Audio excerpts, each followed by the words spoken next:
Hi everyone, this is Monica Agrawal, lecturer in commerce from GGSSS Hisar.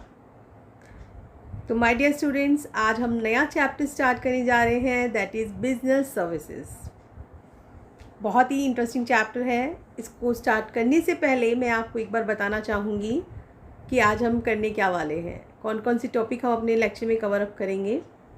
आज बच्चों हम पढ़ेंगे गुड्स का मीनिंग क्या होता है, सर्विसेज कैसे कहते हैं, बिजनेस सर्विसेज के बारे में भी हम पढ़ेंगे कि उसकी नेचर क्या है, किसे कहते हैं, कितने टाइप्स की होती है। और बिजनेस सर्विसेज में ही हम एक टाइप लेकर चलेंगे, दैट इज़ बैंकिंग। तो हम जानेंगे बैंक के बारे में कि बैंक किसे कहते हैं, कितने प्रकार के हैं और उन बैंकों की फंक्शनिंग क्या होती है। और साथ ही साथ हम ई बैंकिंग के बारे में भी जानेंगे, ठीक है, क्योंकि ई बैंकिंग तो आज के टाइम में सबसे ज़्यादा इम्पॉर्टेंट है। कोविड का टाइम है ना, तो बैंक आप आ जा नहीं सकते ईज़िली, रिस्की रहता है। तो हम कोशिश कर सकते हैं कि मैक्सिमम जो है हम अपना टेलीफोनिकली ही अपना बैंकिंग का काम निपटा लें। तो चलिए स्टार्ट करते हैं। हम आगे चलने से पहले बच्चों मैं आपको एक चीज़ बताना चाहूँगी कि जो सर्विसेज होती हैं या कुछ ऐसी ट्रांजैक्शंस होती हैं जो अपनी आप लाइफ में देखते रहते हो, बिजनेस एक्टिविटीज़ के बारे में आप बहुत देखते हो, कुछ आपने अपनी ज़िंदगी में एक्सपीरियंस भी की होगी। अब मैं आपको कुछ फ़ोटोग्राफ्स दिखा रही हूँ, उन फोटोग्राफ्स को आप देखिए और उसमें समझिए साथ साथ। देखिए, जैसे यहाँ पे कुछ बिजनेस एक्टिविटीज़ हैं, लाइक यहाँ पे पहली पिक्चर में जो है वो बर्गर परचेज़ करने के लिए एक पर्सन जा रहा है कि आप मार्केट से बर्गर परचेज़ करते हैं। साथ ही जो दूसरी पिक्चर है उसमें दिखाया गया है कि एक पर्सन बर्गर खा रहा है। तो यहाँ पे दो अलग अलग एक्टिविटीज़ है कि वो रेस्टोरेंट में बैठ के बर्गर खा रहा है, वो वहाँ पे बर्गर परचेज़ कर रहा है। दोनों ही बिजनेस एक्टिविटीज़ हैं, है ना, क्योंकि वो बेच रहा था तो उसने ख़रीदा, वो वहाँ पे रेस्टोरेंट में खिला रहा है तो वो खा रहा है। तो ये उनका क्या है, बिजनेस है। इसी तरह से अगली देखिए, यहाँ पे एक पर्सन जो है वो वीडियो कैसेट या सीडी परचेज़ कर रहा है, जबकि दूसरी तरफ कि अगर आपने वहाँ से वीडियो कैसेट परचेज़ किया, सीडी परचेज़ की कि आप घर बैठ के आराम से मूवी देख लोगे।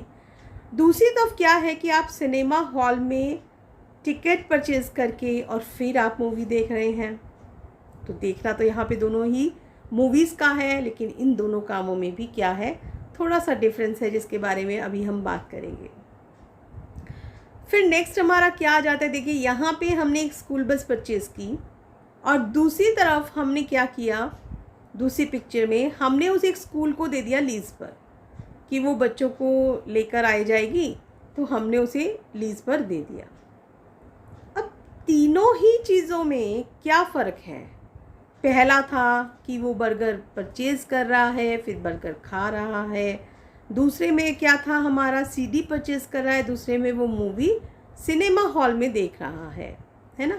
तीसरी चीज़ में क्या था कि हमने स्कूल बस परचेज़ की और वहाँ पे आपने लीज़ पर दे दी। यहाँ पे डिफरेंस क्या है बच्चों कि हर एक जगह में एक पर्सन जो है वो परचेज़ कर रहा है, उसको कोई आइटम मिल रही है ना, कि और दूसरे में क्या है कि वो सर्विस को एक्सपीरियंस कर रहा है। जैसे कि देखिए, दोबारा से मैं इनको एक नज़र डलवा रही हूँ आपके पास। देखिए यहाँ पे उसने बर्गर परचेज़ किया तो उसके पास बर्गर आ गया, उसके पास चीज़ आ गई, ठीक है। यहाँ पे उसने बर्गर खाया, ये एक सर्विस एक्सपीरियंस कर रहा है। इसमें उसने वीडियो परचेज़ की या सीडी परचेज़ की है तो उसके पास वो अवेलेबल है, लेकिन यहाँ पे उसने मूवी देखी है, वो क्या कर रहा है, एक सर्विस एक्सपीरियंस कर रहा है। तीसरे में उसने स्कूल बस ली तो उसके पास एक आइटम आ गई परचेज़ करके, जबकि उसने लीज़ पर दी तो वहाँ पर एक सर्विस दे रहा है वो, है ना। तो यहाँ पे अब फ़र्क क्या है, मतलब यहाँ एक गुड्स है, एक सर्विसेज है। तो आइए चलिए हम अपना जो देखते हैं इसमें कि जो ट्रांजैक्शंस होती हैं वो दो तरीके से हमारी होती हैं, कि एक तो गुड्स में और एक दूसरी सर्विसेज में। अब जो गुड्स है वो क्या है हमारी, देखिए गुड्स जो होती हैं वो टेंजिबल होती हैं, which we can be touch, जिनको हम छू सकते हैं, जिनकी फिजिकल प्रेजेंस होती है, दैट इज़ गुड्स। जैसे कि अगर कोई एक फर्नीचर का व्यापारी है, वो फर्नीचर में डील करता है, फर्नीचर बेचता है, तो फर्नीचर आप देख भी सकते हैं, छू भी सकते हैं, है ना, उसकी फिजिकल प्रेजेंस होती है। और वो कोई भी चीज़ हो सकती है, जैसे कि फर्नीचर हो गया, कपड़ा हो गया, कोई भी फूड आइटम हो गई, कुछ भी है, मतलब एक ऐसी चीज़ जिसको आप कस्टमर को डिलीवर कर सकते हो। आप उस चीज़ को भी कस्टमर को डिलीवर कर रहे हो, साथ ही साथ आप उसकी ऑनरशिप भी दे सकते हो।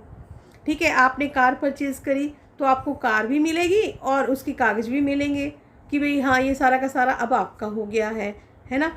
ये इसको करने से जो पर्पज़ है वो गुड्स का क्या है कि जब हम एक दूसरे को सामान बेचते हैं या गुड्स बेचते हैं, तो वो हम कहीं ना कहीं जो हमारा कंज्यूमर है या कस्टमर है, हम उसको उसकी यूटिलिटी देना चाहते हैं जिससे कि वो सेटिस्फाई हो सके।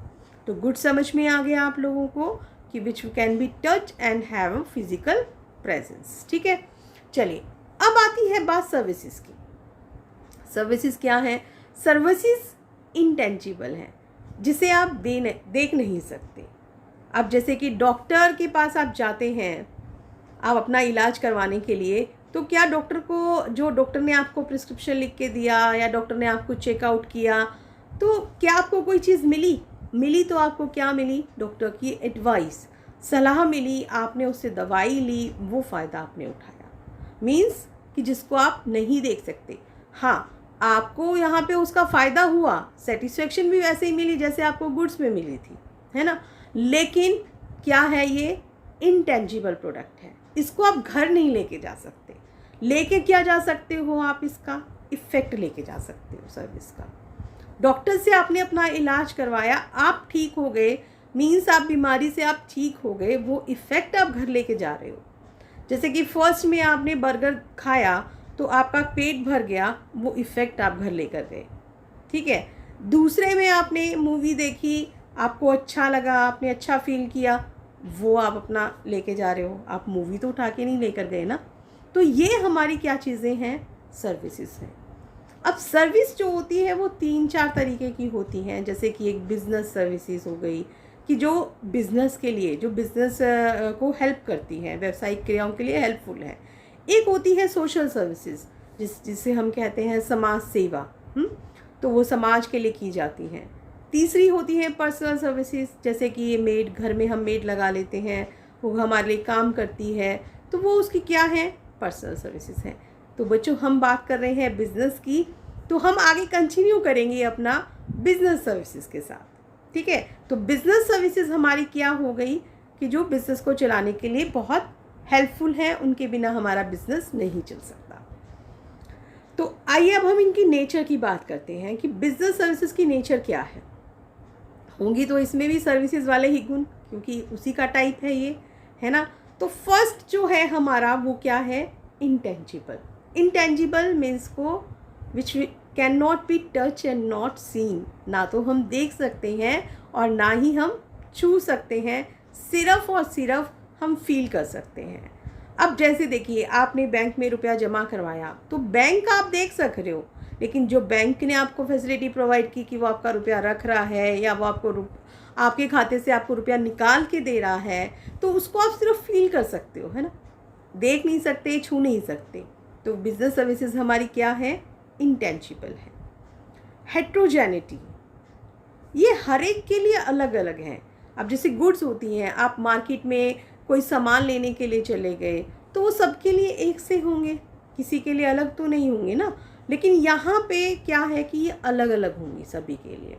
अब जैसे आप किसी के साथ बात करते हैं, कोई आपके साथ अच्छे से कर रहा है, अब एक पर्सन है, आप बैंक में जा रहे हैं, मैनेजर आपके साथ अच्छे से बात करता है कस्टमर्स के साथ, तो उसका अपना अलग उसके साथ टर्म्स हैं। किसी के साथ वो रूडली बात करता है, अच्छे से बात नहीं करता है, तो उसके साथ अलग टर्म है। तो मीन्स अब देने वाला जो बैंक है सर्विस, वो दोनों को ही कस्टमर को सेम देगा, लेकिन नहीं, सर्विस है तो यहाँ पे ये क्या है? होमोजीनियस नहीं है, ये क्या है? हेट्रोजेनिटी है, अलग अलग है। नॉन ट्रांसफरेबिलिटी, आप इसको ट्रांसफ़र नहीं कर सकते। अब डॉक्टर से आपने प्रिस्क्रिप्शन लिया तो आप इसको कोई किसी और को दे दोगे क्या? नहीं, आप बीमार थे तो आपकी राय है ना, आपके लिए राय दी है डॉक्टर ने, तो वो आपके ऊपर ही अप्लाई होगी, आप इसको नहीं ट्रांसफ़र कर सकते। हाँ, गुड्स आप किसी एक दूसरे को दे सकते हो, लेकिन सर्विस आप एक दूसरे को नहीं ट्रांसफ़र कर सकते, क्योंकि ये आपके पास है ही नहीं कि जिसको आप टच करके और आपने ये सामान है कि भाई पकड़ा दिया। साइमल्टेनिटी, ये क्या चीज़ें हैं कि इनका जब आपको सर्विस दी गई है और कंजम्पशन एक टाइम पे होना है। अब आपने सामान ख़रीदा तो आपने मान लीजिए कि आप ब्रेड लेकर आए, तो आपने उसे ब्रेड रख लिया, फिर बाद में आपने उसको कब जब आपकी इच्छा हुई आप उसे कंज्यूम कर सकते हो। लेकिन नहीं, सर्विस तो आपको लगे हाथ ही, मतलब जब आपको मिली है तभी आपको कंज्यूम करनी पड़ेगी। कि अब देखिए कि अब जैसे कि मान लीजिए कि क्या है कि अब डॉक्टर ने आपको चेकअप कर दिया या डॉक्टर ने आपका ऑपरेशन करना है, तो अब जब तक आप नहीं होंगे तो वो आपका ऑपरेशन कैसे करेगा? नहीं कर सकता ना। मीन्स डॉक्टर ने जो अपना सर्विस देनी है और आपने जो लेनी है, तो दोनों काम एक साथ होंगे। फिर आता है कस्टमर पार्टिसिपेशन। अब जैसे कि जब आप सर्विस लेते हैं तो इसमें कस्टमर का पार्टिसिपेशन भी बहुत ज़रूरी है। कैसे कि जैसे आप घूमने जाना चाहते हैं, अब आपने ट्रैवलिंग कंपनी के पास अपना बुक करवा दिया कि भाई हम आपकी, जैसे ट्रैवलर बसेस होती है ना कि आप आइए और हम आपको इतनी जगह घुमा कर लेकर आएंगे। अब आपने बुकिंग करा दी, तो ट्रैवलर बस आपको कब लेकर जाएगी? आप कब सर्विस ले सकते हैं? जब तक आप उस बस में बैठोगे नहीं तो वो बस क्या आपको घुमा लेगी? सोचने से तो नहीं घुमाएगी। तो मीन्स कि आपको वहाँ पे पार्टिसिपेट करना होगा। And the last is non stocking. आप इसको स्टॉक नहीं कर सकते। गुड्स को आप स्टॉक कर सकते हो, है ना, उनको आप बाद में यूज़ कर सकते हो कि आपने माल बना लिया, फर्नीचर बना लिया, फर्नीचर जब नहीं बिका कोई बात नहीं, महीने में, 2 महीने में, 6 महीने में बिक ही जाएगा, लेकिन सर्विस को नहीं कर सकते आप। अब आपने डॉक्टर से सलाह लेके रख ली, 6 महीने बाद आपकी कैसी तबीयत है कैसी नहीं है, तो आप उसको तब यूटिलाइज़ नहीं कर सकते। तो जब आपने ली है आपको वो तभी के तभी जो है वो कंज्यूम करनी पड़ती है। ठीक है, तो ये क्या थी हमारी नेचर ऑफ बिजनेस सर्विसेज। चलिए अगला आता है हमारा टाइप्स ऑफ बिजनेस सर्विसेज। कितने प्रकार की है हमारी ये? पहला है बैंकिंग, जो बिजनेस सर्विसेज है। पैसा आपको पता है कि सबसे मेन इम्पॉर्टेंट चीज़ है। एक किस्म से हम ये कह सकते हैं कि ह्यूमन बॉडी में जैसे ब्लड है ना, उसी तरीके से जो बिज़नेस है वहाँ पे पैसा जो है वो एक ब्लड का काम करता है, उसके बिना आप नहीं चल सकते। तो बैंकिंग आपको क्या करता है? ये पैसा लेना देना, कहीं कस्टमर से कलेक्शन करना आपके बिहाफ पे, तो ये सारे काम वो आपको प्रोवाइड करवाता है। दूसरी चीज़ आ जाती है इंश्योरेंस। इंश्योरेंस कंपनी आपने सुना होगा, बीमा जिसे कहते हैं, जैसे जीवन बीमा, अग्नि बीमा। किस लिए होता है? कंपनी कुछ प्रीमियम लेती है, कुछ पैसे लेती है आपसे, और जो आपका रिस्क है वो कंपनी अपने ऊपर ले लेती है। अब लाइफ इंश्योरेंस है, जैसे जीवन बीमा है, भी आपकी मृत्यु होने का डर है तो आप अपना लाइफ इंश्योरेंस करवा लेते हैं कि जब आपकी डेथ हो जाएगी तो आपको वो पैसे, जो आपके बिहाफ पे पैसे, जो भी आपका नॉमिनी है उसको वो मिल जाते हैं। या जो एक फ़िक्स टाइम है कि उस टाइम नहीं कुछ हो रहा है। या जैसे फायर इंश्योरेंस है कि अग्नि बीमा, हमने अपना माल की करवा लिया, सेफ़ हो गया, कि भगवान ना करे कि कभी आग लग गई, हमारा नुकसान हो गया, तो हमें जो बीमा कंपनी है वो पैसा दे देगी।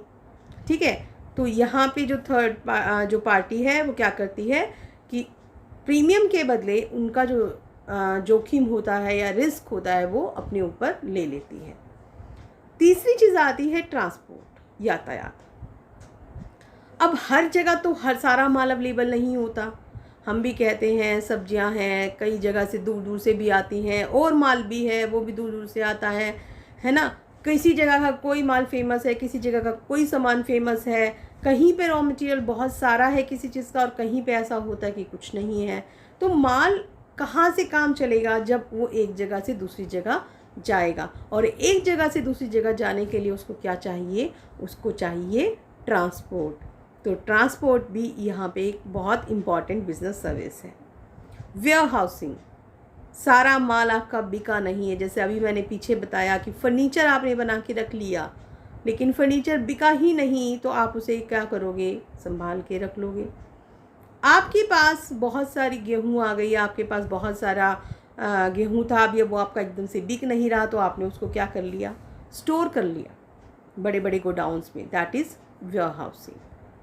फिर नेक्स्ट आ जाता है कम्युनिकेशन। कम्युनिकेशन क्या है? अपने आइडियाज़, अपने थॉट्स एक दूसरे से एक्सचेंज करना, है ना।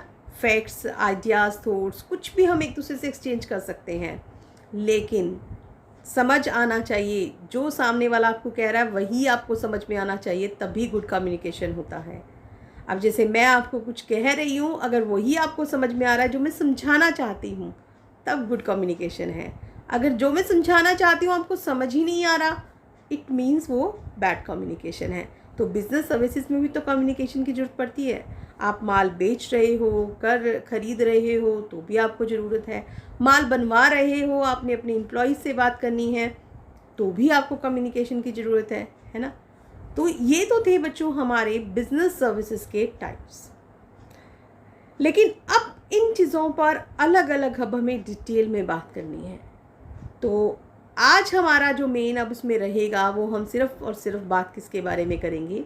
बैंकिंग के बारे में। चलिए, बैंकिंग की शुरुआत कहाँ से होती है? बैंक ही तो वो प्रोवाइड कर रहे हैं ना सर्विसेज आपको। अब ये जो बैंक वर्ड आया था, तो ये कहाँ से आया? ये एक टर्म थी जिसे हम बैंची वगैरह कह देते थे। पुराने ज़माने में कहते हैं कि जो इटली में लोग होते थे ना, व्यापारी वगैरह, वो क्या करते थे, जो मनी एक्सचेंज करने का काम करते थे कि एक दूसरे को रुपया देना, उधार में करना, तो वो लोग एक टेबल पे बैठ के यूजली ये पेमेंट्स वगैरह करते थे, जिसे हम बैंची कहते थे। तो इसी से क्या नाम पड़ गया उसका, बैंची, बंचेरी, बैंकी, जिसे भी कुछ भी कह देते थे, है ना। तो वो नाम धीरे धीरे मोल्ड होके क्या बन गया? वो बैंक बन गया। जबकि कुछ लोग जो हैं वो क्या कहते हैं कि जो बैंक वर्ड है वो ग्रीक से आया है। ग्रीक में एक वर्ड है बैंक, उसकी स्पेलिंग है BANQUE, लेकिन हमारे यहाँ इसका क्या है? बैंक। ठीक है, तो बैंक एक किस्म से हम बैंक को अब क्या कह सकते हैं, जैसे एक बिजनेसमैन होता है, वो गुड्स में डील करता है ना, कि फर्नीचर का व्यापारी फर्नीचर में डील करेगा, कपड़े का व्यापारी कपड़े में डील करेगा। उसी तरह से जो बैंक होता है वो किस में डील करता है? पैसे में, मनी में। जैसे आप फर्नीचर की खरीद बेच करते हो, वो अपना पैसा खरीद बेच तोड़ना है, वो हमें पैसा उधार दे रहा है, हमारा पैसा अपने पास जमा के रूप में स्वीकार कर रहा है ना। तो ये काम जो है वो बैंक करता है। तो चलिए इसकी डेफिनेशन करते हैं अब हम। देखो बच्चों, जब कोई चीज़ होती है ना, तो उससे रिलेटेड उससे एक्ट भी कई बार बन जाते हैं। तो यहाँ पे अब जो एक्ट आता है इसका, अब इसमें क्या हुआ कि एक एक्ट बनाया गया, बैंकिंग रेगुलेशन एक्ट 1949 में बना था, इसलिए उसका नाम क्या पड़ गया? Indian banking regulation act 1949। तो उसमें इसकी एक डेफिनेशन दी गई है, दैट इज़ क्या है? Banking is the business of accepting for the purpose of lending और investment of deposits of money from the public, repayable on demand or otherwise, and withdrawable by check, draft and order or otherwise। वो क्या कहते हैं कि जो banking है ना, जो बैंक है वो किस चीज़ का व्यापार करता है? वो पैसे का, कि वो आपसे पैसा जमा करता है ताकि वो उसको उधार में दे सके, उसको इन्वेस्ट कर सके, और जब आप मांगोगे वो आपको पैसा आपका वापस भी कर देगा। अब वो आपने जो पैसा मांगा वो आप चेक से भी मांग सकते हो, ड्राफ्ट भी ले सकते हो, कोई पे ऑर्डर वगैरह भी कर सकते हो। तो ये सारा काम क्या है? हमारी बैंकिंग है। और अगर हम इसको इजी लैंग्वेज में कहना चाहें बच्चों, तो हम क्या कह सकते हैं? हम ये भी कह सकते हैं कि बैंक एक ऐसा इंस्टीट्यूशन है, bank is an institution which accept deposits, कि जो डिपॉजिट्स एक्सेप्ट करता है, जिसको हम किसके थ्रू निकलवा सकते हैं? चेक के थ्रू, withdrawal by cheque, and give loans and advances for the purpose of earning profit. अब क्योंकि बैंक का भी तो ये काम है ना, तो वो भी क्या करना चाहता है? प्रॉफिट्स अर्न करना चाहता है, और इसीलिए वो अपने जो लोन्स वगैरह हैं, एडवांस वगैरह है, वो भी देता है। ठीक है बच्चों, तो आपको समझ में आ गया बैंक क्या होता है। चलिए आइए अब हम करते हैं इसके टाइप्स। बच्चों, types of banks. Types of bank, there are 4 types. आगे इनके सब टाइप्स तो काफ़ी हैं, लेकिन फ़िलहाल हम बात करते हैं। एक होता है कमर्शियल बैंक्स। कमर्शियल बैंक, जिन्हें हम हिंदी में कहते हैं वाणिज्यिक बैंक। ये क्या काम करते हैं? ये करते हैं कि जो हमने पैसा लेना देना है वो सारा का सारा ये करते हैं। 2 तरीके के होते हैं, पब्लिक सेक्टर और private sector. Public sector bank होते हैं बच्चों कि जिन पे सरकार का है अधिकार, जैसे कि ये SBI वगैरह है ना, ये बैंक जो है हमारे क्या हैं, सरकारी बैंक है, पब्लिक सेक्टर बैंक जिनको हम कह सकते हैं। दूसरे होते हैं प्राइवेट सेक्टर बैंक, जिन पर निजी लोगों का, प्राइवेट लोगों का इस पर ऑनरशिप होती है, जैसे कि HDFC बैंक है, ICICI बैंक है, ये सारे के सारे क्या हैं, कमर्शियल बैंक है। मतलब कमर्शियल बैंक की मेन फीचर क्या है कि ये आपका जो पैसा है वो डिपॉजिट भी कर रहे हैं, आपको कोई लोन वगैरह भी दे रहे हैं, है ना, सारे काम ये चीज़ों के करते हैं। और इसमें फिर आता है नेक्स्ट कोऑपरेटिव बैंक। जो कमर्शियल बैंक हैं बच्चों, वो बनते हैं बैंकिंग रेगुलेशन एक्ट 1949 के according, Indian banking regulation act, जिसके अकॉर्डिंग अभी हमने अपनी डेफिनेशन भी की थी। लेकिन जो कोऑपरेटिव बैंक हैं वो स्टेट कोऑपरेटिव सोसाइटीज़ एक्ट की तरफ से बनते हैं। आपको ध्यान होगा, अगर आपने कोऑपरेटिव सोसाइटीज़ किया था, उसमें क्या था, कोऑपरेटिव सोसाइटीज़ के अंडर उनका रजिस्ट्रेशन होना था। कुछ लोग अपनी कोऑपरेटिव सोसाइटीज़ बना लेते हैं, किस लिए बनाते हैं, ताकि वो अपने मेंबर्स को सस्ती दरों पे और अच्छा माल दिलवा सकें। तो कोऑपरेटिव बैंक का भी एक यही मकसद है कि जो उसके मेंबर्स हैं वो उनको सही सस्ते रेटों में, सस्ती दरों पे जो है वो ऋण उपलब्ध करवा सके। ठीक है। तीसरी टाइप अब कौन सी आ जाती है, स्पेशलाइज्ड बैंक। स्पेशलाइज्ड बैंक में बहुत सारे हैं, जैसे एक्सपोर्ट इंपोर्ट बैंक हो गया, इंडस्ट्रियल बैंक हो गए, कोई फॉरेन वाले एक्सचेंज वाले बैंक हो गए। तो मतलब अलग अलग, ये स्पेशली नीड के अकॉर्डिंग है, जैसी आपकी स्पेशल नीड है उसके अकॉर्डिंग जो ये बैंक हैं वो बनाए जाते हैं। फिर आता है सेंट्रल बैंक, जिसे हम एक किस्म से हम ये कह सकते हैं कि एपेक्स बैंक भी कह सकते हैं, जो सारे के सारे जो बैंकिंग है उनकी जो जितनी भी क्रियाएं हैं, एक्टिविटीज़ हैं, उनको रेगुलेट करता है, सारा कंट्रोल करता है। तो ये एक देश में एक ही बैंक होता है, और हमारे इंडिया का कौन सा है, ये रिज़र्व बैंक ऑफ इंडिया। ठीक है। तो ये सेंट्रल बैंक ऑफ इंडिया वो अलग है, लेकिन जो रिज़र्व बैंक ऑफ इंडिया है वो हमारा क्या है, वो हमारा सेंट्रल बैंक है। ठीक है। तो चलिए आइए अब हम चलते हैं हमारे कमर्शियल बैंक की तरफ, कि कमर्शियल बैंक जो मेन है उसके फंक्शंस को अब हम डिस्कस करेंगे। सबसे पहला काम हमारा इसमें क्या होता है, डिपॉजिट्स एक्सेप्ट करते हैं ये लोग। डिपॉजिट एक्सेप्ट करते हैं, उसके लिए आप अलग अलग टाइप के अकाउंट्स खुलवा सकते हैं इसमें, जैसे कि करंट अकाउंट एक नॉर्मल अकाउंट है, आप जब चाहे उसमें पैसा जमा करा दें, जब चाहे आप पैसा निकलवा लें उसमें से, आपको कोई परमिशन की ज़रूरत नहीं है। जो बैंक की टाइम है आप उसमें आराम से कर सकते हैं, जितना पैसा आपका जमा है उसके अकॉर्डिंग आप उसको कभी भी अपना निकलवा सकते हैं। फिर आते हैं सेविंग अकाउंट, सेविंग पर्पज़ के लिए बनाए जाते हैं। ठीक है। इसमें क्या होता है कि अगर आपका पैसा जमा है तो इसमें कुछ थोड़ी सी रेट्स पर वो आपको ब्याज भी देता है बैंक, तो आपको ये सेविंग को प्रमोट करता है। तीसरा आता है फिक्स्ड डिपॉजिट अकाउंट।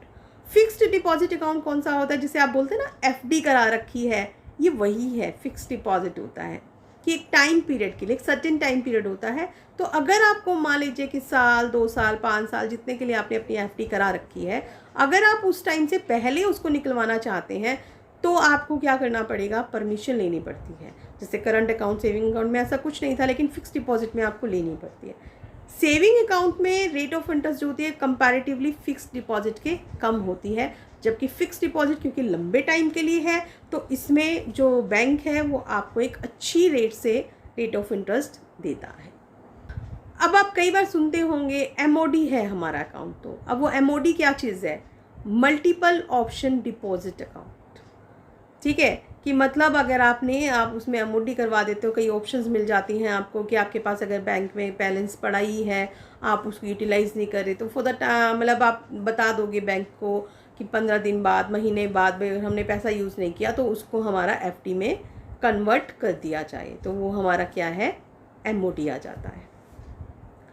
फिर अगला आता है एडवांसिंग ऑफ लोन्स। ये आपको लोन भी देता है।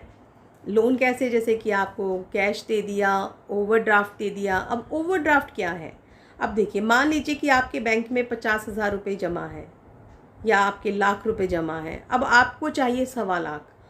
अब आप बैंक से कितने निकलवा सकते हो, लाख रुपए निकलवा सकते हो, क्योंकि जब आपके पास लाख रुपए हैं।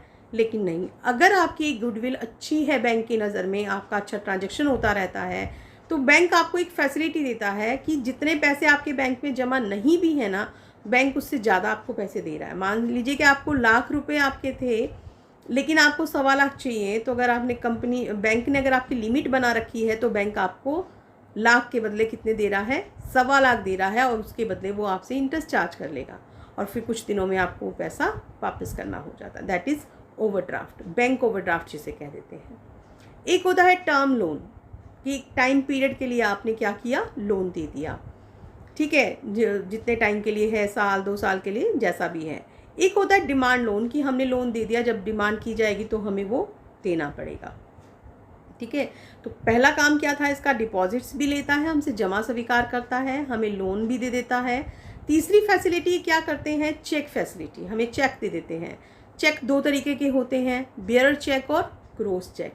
बियरर चेक होता है जिसके पर किसी का नाम वगैरह कुछ नहीं मेंशन होता, जिसके पास चेक है अपना चेक दिया और आपके पास पैसा हो गया। लेकिन क्रॉस चेक ये आजकल ज़्यादा ट्रेंड में नहीं चलते, क्योंकि हर किसी को अपना पैसा सेफ है करना होता है।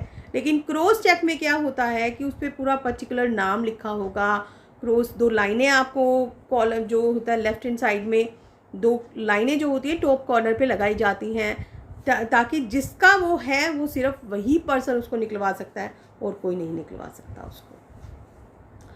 अगली फैसिलिटी वो देते हैं remittance of funds. Remittance of funds में क्या कर सकते हैं कि पैसा जो है वो एक जगह से दूसरी जगह आप ट्रांसफ़र करवा सकते हो थ्रू बैंक।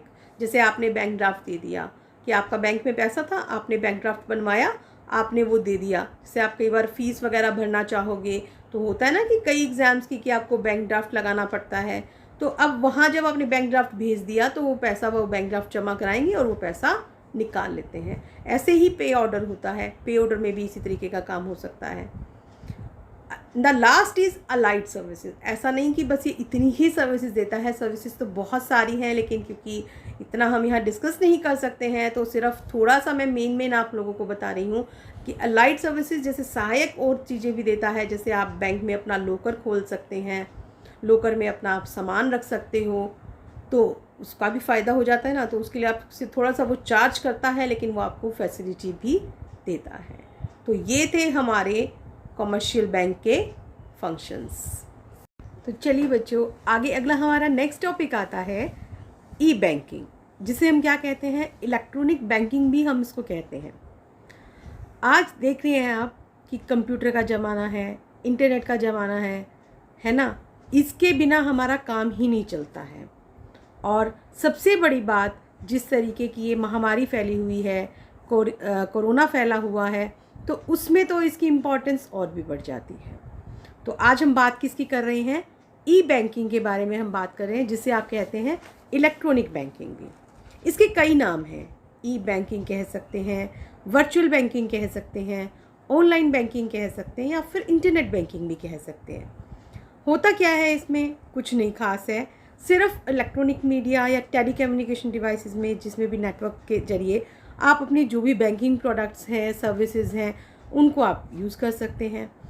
इससे क्या फ़र्क हो जाता है, वैसे तो आपको बैंक में जाना पड़ेगा, एक फ़िक्स टाइम होता है कि आप उसी टाइम में जाकर अपना पैसा जमा करा सकते हैं या निकलवा सकते हैं।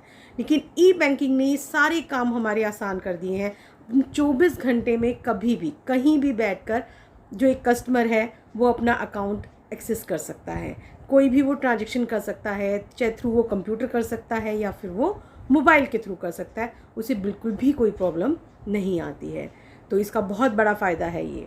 चलिए अब हम बात करेंगे ई बैंकिंग सर्विसेज की, क्योंकि कंप्यूटर के थ्रू आपका सारा काम हो रहा है तो काम भी जल्दी है, कॉस्ट भी कम आती है ना, टाइम की सेविंग हो गया, कॉस्ट पैसे की भी सेविंग है, हर चीज़ का फ़ायदा है। तो ई बैंकिंग जो है हमारी बहुत तरीके की सर्विसेज देता है। सबसे पहली है EFT। EFT की फुल फॉर्म क्या है, electronic fund transfer. Electronic fund transfer भी एक कंप्यूटराइज सिस्टम के थ्रू ही है। इसमें भी पैसा आप क्या कर सकते हैं, इलेक्ट्रॉनिक डिवाइस से एक खाते से आप दूसरे खाते में जमा करवा सकते हैं। अब इसमें ज़्यादातर कौन सी होती हैं, जैसे कि डायरेक्ट डेबिट्स वगैरह की सीधे ही आपके जो टेलीफोन बिल है, इलेक्ट्रिसिटी बिल वगैरह है, ये हो जाते हैं। क्रेडिट्स भी हो जाते हैं डायरेक्ट, कि जैसे अगर आपके पास शेयर्स हैं तो डिविडेंड आपके पास आ जाएगा, डिबेंचर अगर आपके पास है तो आपके पास इंटरेस्ट आ जाएगा, कमीशन आ जाएगा। तो इस तरीके के बहुत सारे काम आप इसमें आराम से कर सकते हैं। और सबसे मेन फ़ायदा यही होता है इन चीज़ों का, ई बैंकिंग का, इलेक्ट्रॉनिक फ़ंड ट्रांसफ़र का, कि 24 घंटे में आप कभी भी कहीं से भी बैठे हुए कर सकते हैं। ठीक है, तो उससे क्या है कि बैंक को भी फ़ायदा है और कस्टमर को भी फ़ायदा है। अगली जो हमारी आती है service, that is ATM. ATM तो नाम सबने बहुत सुना है और आप यूज़ भी बखूबी करते होंगे, लेकिन इसकी फुल फॉर्म अक्सर बच्चों को नहीं पता है। तो फुल फॉर्म इसकी क्या है? Automated teller machine. ये भी कई बार 1 नंबर के क्वेश्चन में आ जाता है, तो बच्चों ये आपको पता होना चाहिए कि एटीएम की फुल फॉर्म क्या है? Automated teller machine. क्या है? एक इलेक्ट्रॉनिकल टर्मिनल है जो लोगों को अलाउ करता है कि आप इसमें 24 घंटे में कहीं से भी कभी भी पैसा निकलवा सकते हैं और डिपॉजिट भी करवा सकते हैं। आपको कोई ह्यूमन टेलर की भी ज़रूरत नहीं होती है, सिंपल आराम से आप बैंकिंग ट्रांजैक्शन कर सकते हैं। तो यहाँ पे इसकी डेफिनेशन भी दी गई है एक, कि it refers to an electronic terminal that allows people with plastic card. आपके पास क्या तो कार्ड होगा जैसे कि डेबिट कार्ड वगैरह, आप उसको भी यूज़ कर सकते हैं। आपके पास कोई पिन वगैरह है तो आप उसको भी यूज़ कर सकते हैं to perform simple banking transactions 24 hours a day without the help of a human teller. वहाँ पे आपको किसी की ज़रूरत नहीं है हेल्प की। तो अब इसकी सहायता से क्या हो गया है कि जो एक इंसान जो काम करता था, बहुत टाइम लेता था, उसको ये मशीन जो है बहुत कम टाइम में कर देती है। एक किस्म से 1/4 टाइम ये जो लेती है उसके बदले में। तो ये भी हमारे को फ़ायदा हो गया कि हम कभी भी किसी भी टाइम पैसा निकलवा सकते हैं। चलिए, नेक्स्ट आता है डेबिट कार्ड। डेबिट कार्ड हमारा क्या है? It refers to a plastic card. ये एक प्लास्टिक का कार्ड होता है that draws the bank to take money from the customer's account and transfer it to a seller's account. इसमें क्या करते हैं कि जो बैंक है इसमें वो कस्टमर के अकाउंट से पैसा ले लेता है और सेलर के पास भेज देता है। इसकी सहायता से जैसे कि आप ऑनलाइन शॉपिंग कर सकते हैं, कभी भी कहीं पे भी आप कर सकते हैं। पर इसके लिए ज़रूरी क्या होता है कि आपके पास अकाउंट में पैसा होना चाहिए, तभी आपको डेबिट कार्ड इशू किया जाता है। और उस डेबिट कार्ड पे जैसा कि आप यहाँ एक सैम्पल भी देख रहे हो कि इसमें एक चिप लाइक होता है, एक नंबर होता है, आपका नेम होगा, कब इशू हुआ और कब इसकी एक्सपायरी होगी। देखिए, डेफिनेट पीरियड ऑफ टाइम के लिए है, तो आप इसको अच्छे से यूज़ कर सकते हैं। ठीक है, तो आज के टाइम में ये भी बहुत कन्वीनियंट है, क्योंकि आपको अगर कहीं आना जाना है, आपको रुपया लेकर जाना है, तो वो रिस्की रहता है। रास्ते में चोरी का भी डर रहता है, गिरने का भी डर रहता है। लेकिन अगर आपके पास डेबिट कार्ड है तो ऐसा कोई आपको डर नहीं रहता। आप बड़े ईज़िली कहीं भी आ जा सकते हैं और आपके पास रुपए भी हैं और सेफ भी है, क्योंकि जस्ट आपको एक कार्ड संभालना है। जैसा एक डेबिट कार्ड होता है बच्चों, वैसा ही एक क्या होता है? क्रेडिट कार्ड होता है। अब जो क्रेडिट कार्ड है ये भी एक प्लास्टिक का कार्ड है, डेबिट कार्ड की तरह ही दिखाई दे रहा है।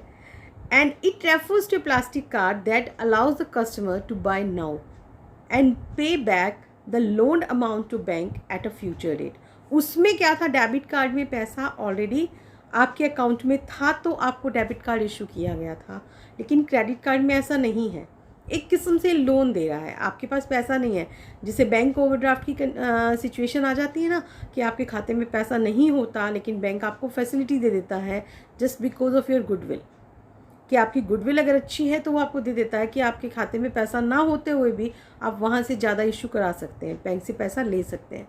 सेम लाइक ऐसे ही ऐसा होता है इसमें भी, क्रेडिट कार्ड में भी ऐसा ही है कि अब आपने पैसा खर्च कर लिया और आपको इन फ्यूचर जो है वो बैंक को वापस देना होता है। तो ये क्या है? हमारा क्रेडिट कार्ड। और इसमें भी एक चिप लगी है, इसका भी एक नंबर होता है, किस डेट को इशू हुआ और किस डेट तक के लिए वैलिड है, ये सारा का सारा होता है। जो कार्ड होल्डर है उसका नाम भी इसमें स्पेशल मेंशन होता है। फिर आती है टैली बैंकिंग। टैली बैंकिंग भी ऐसा ही है कि आप टेलीफोन पे अपना बैलेंस पता कर सकते हैं, आप फ़ोन करके, और फ़ोन करके ही जो आप अपनी ट्रांजैक्शन है वो भी कर सकते हैं। चलिए, और लास्ट इनमें सर्विसेज में हम जो करने वाले हैं वो क्या हैं? NEFT and RTGS. नेफ्ट क्या है? नेफ्ट की फुल फॉर्म होती है बच्चों नेशनल इलेक्ट्रॉनिक फंड ट्रांसफ़र। जैसा इलेक्ट्रॉनिक फ़ंड ट्रांसफ़र था, ये क्या है, नेशनल इलेक्ट्रॉनिक फ़ंड ट्रांसफ़र। और दूसरा है हमारे पास आरटीजीएस। आरटीजीएस को हम कह सकते हैं रियल टाइम ग्रोस सेटलमेंट। लेकिन यहाँ पे इनमें फ़र्क क्या है, ये भी सारी चीज़ें ऐसे ही हैं कि आप एक जगह हैं और आप दूसरी जगह जो है वो पैसा ट्रांसफ़र कर रहे हैं, है ना। तो आपको कहीं लेकर जाने की ज़रूरत नहीं है, बैंक के थ्रू ही आपका पैसा जो है वो एक जगह से दूसरी जगह चला गया है। रास्ते का कोई रिस्क नहीं है आपके पास, कोई चोरी का डर नहीं है, और मिनटों में ही आपकी कुछ जो ये ट्रांजैक्शन है वो हो जाती है। लेकिन यहाँ पे ये होता है कि जो आरटीजीएस है उसके लिए एक मिनिमम अमाउंट होता है कि कम से कम वो 2 लाख रुपए होंगे तो ही आपका आरटीजीएस होगा। लेकिन जब आप नेफ्ट करवाते हैं तो नेफ्ट के लिए ऐसी कोई कंडीशन नहीं है। नेफ्ट में क्या है कि आप इनमें जो भी ट्रांजैक्शंस होती हैं वो बैचेस में निपटाई जाती हैं, कि मतलब टाइम फिक्स हो जाता है कि इतने बजे से इतने बजे तक होगा और 11 बार जैसे एक दिन में निपटाया जाएगा। तो जब तक अगर जो टाइम उनके फिक्स हैं, तो अगर कोई बीच में ट्रांजैक्शन आई तो उसको रोक लिया जाएगा कि 5-7 ट्रांजैक्शंस इकट्ठी होंगी, जब उस टाइम तक जितनी भी ट्रांजैक्शंस होंगी वो इकट्ठी होंगी। जबकि आरटीजीएस जो होता है ना उसमें ऐसा नहीं होता, जैसे जैसे ट्रांजैक्शन आती जाती है आपका इमीडिएटली वो हो जाता है। एक बैंक क्या करता है आरटीजीएस में दूसरे बैंक को संदेश भेज देता है, मैसेज भेज देता है कि भाई इतना पैसा ट्रांसफ़र होना है, और जब उसके पास दूसरे बैंक के पास वो मैसेज कन्वे हो जाता है तो उसके 2 घंटे के अंदर अंदर उस अकाउंट में जो पैसा वो जमा हो जाता है। तो ये बहुत इजी रहता है। लेकिन हाँ, चाहे नेफ्ट है चाहे आरटीजीएस है, इसके लिए बैंक फ़ीस ज़रूर लेता है। जो भी उसके फ़ीस के चार्जेस होते हैं कि इतने लाख रुपए का अगर आप नेफ्ट कराते हैं तो इतनी फ़ीस लगेगी, या इतने लाख रुपए का अगर आप आरटीजीएस कराते हैं तो उसके अकॉर्डिंग फ़ीस लग जाती है। लेकिन फ़ीस लगने के बावजूद भी काम आपका सेफ़ भी रहता है और फ़ायदा भी रहता है। तो देखा बच्चों आपने कि जो ई बैंकिंग है उससे हम घर बैठे ही कितना सारा काम कर सकते हैं, ईज़िली कर सकते हैं, कॉस्ट हमारी कम लगती है, टाइम हमारा सेव हो जाता है, और रास्ते का भी डर नहीं रहता। बैंक को भी अच्छा लग रहा है, कस्टमर के लिए भी फ़ायदेमंद है, और अगर हम बिज़नेस करते हैं तो बिज़नेस के लिए भी फ़ायदेमंद है। आज के दिन हम हर कोई चाहता है कि हम थोड़े से टाइम में बहुत सारा काम कर लें। तो उन चीज़ों को देखते हुए अगर हम ई बैंकिंग कहें तो ये बहुत अच्छा है। तो बच्चों, आई होप कि आज के सेशन में आपको ये सारा क्लियर हो गया होगा कि बिज़नेस सर्विसेज में बैंकिंग की क्या इम्पोर्टेंस है, क्या इसके फ़ायदे हैं, और किसे आप कहते हैं, क्या क्या चीज़ें इसमें शामिल होती हैं। तो आज के लिए इतना ही, दैट्स ऑल।